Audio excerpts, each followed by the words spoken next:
अस्सलाम वालेकुम। 7th class. आज आपने अखलाक व आदाब की बाकी रीडिंग करनी है। कल आपने 52 पेज और 53 किया था, बाकी आपने आज करनी है। इस्लामी तालीमात हमें सिखाती हैं कि अगर अल्लाह ताला माल और दौलत से महरूम कर दे तो कनात की ज़िंदगी इख्तियार करनी चाहिए। कनात का मतलब होता है कि जो कुछ आपको मिला है आप उससे राज़ी हो जाएं, ठीक है, उस पर राज़ी रहना। अगर मालो दौलत से नवाज दे तो सखावत की ज़िंदगी गुजारनी चाहिए। आपसे सल्लम का इरशाद है सिर्फ 2 आदमियों के साथ रश्क करना चाहिए। 2 आदमियों के साथ सिर्फ हमें रश्क करना चाहिए, यहाँ की तारीफ़ करनी चाहिए कि एक वो जिसको अल्लाह ताला ने माल दिया और वो उसे सही जगह पर ख़र्च करता है, और दूसरा वो जिसे अल्लाह ताला ने इल्म और हिकमत से नवाजा और वो उसके मुताबिक फ़ैसला करता है, ठीक है, और तालीम देता है।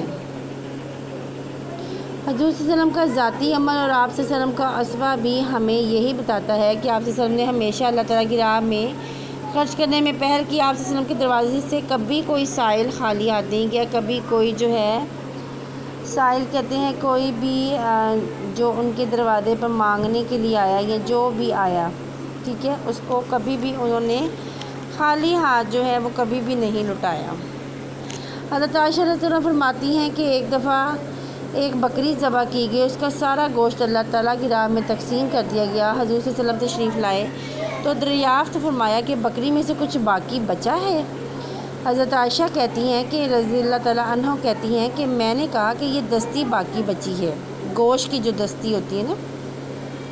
आप वसल्लम ने फरमाया इस दस्ती के अलावा जो अल्लाह की राह में तकसीम कर दिया है वही दर हकीकत बाकी और काम करने और वही काम आने वाला है।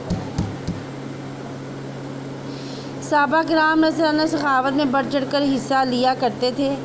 ग़ज़वा तबूक के मौका पर हज़रत अबू बकर सिद्दीक़ रज़ियल्लाहु अन्हु का अपने घर का सारा सामान और हज़रत उमर फ़ारूक रज़ियल्लाहु अन्हु का अपने घर का आधा सामान अल्लाह ताला की राह में दे देना सहाबा किराम रज़ियल्लाहु अन्हु की सखावत की बेहतरीन मिसालें हैं। हज़रत उस्मान की सखावत की वजह से ही उनको जो लक़ब है वो गनी का मशहूर हो गया। वो इतनी ज़्यादा सखावत पसंद थे, इतना कुछ अल्लाह की राह में देते थे कि उनका जो लक़ब है वो गनी मशहूर हो गया। सखावत के मशर्ती फ़वाइद। सखावत को अपनाने से अखलाक व किरदार में हुस्न पैदा होता है और दौलत की हवस ख़त्म हो जाती है। हवस होती है कि हर चीज़ को लेने की ख्वाहिश कि बस सब कुछ मुझे ही मिल जाए। क़ल्बी तहारत, पकीज़गी और बरकत हासिल होती है। माल में बरकत पैदा होती है।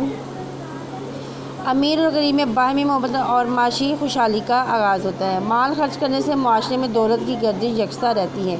हमें भी चाहिए कि हम माल और दौलत को अल्लाह ताला की तरफ से दी गई नेमतें समझें। जब ज़रूरत पड़े तो दौलत को अल्लाह ताला की राह में खर्च करें। अपने इर्द गिर्द मुस्तहिक, नादार और यतीम बच्चों का ख़ास ख्याल रखें ताकि मुआशरा फलाही मुआशरा बनकर अक़वाम में आलम के सामने उभरे। हमें चाहिए कि ज़रूर खर्ची और बेजा खर्च करने से परहेज़ करें और बुख़ल से काम ना लें बल्कि मियाना रवि इख्तियार करें। अगर हम इत्तदाल और मियाना रवि से इस सुनहरी सूरत को इख्तियार करें तो मुआशरा बेशुमार बुराइयों से निजात हासिल कर सकता है।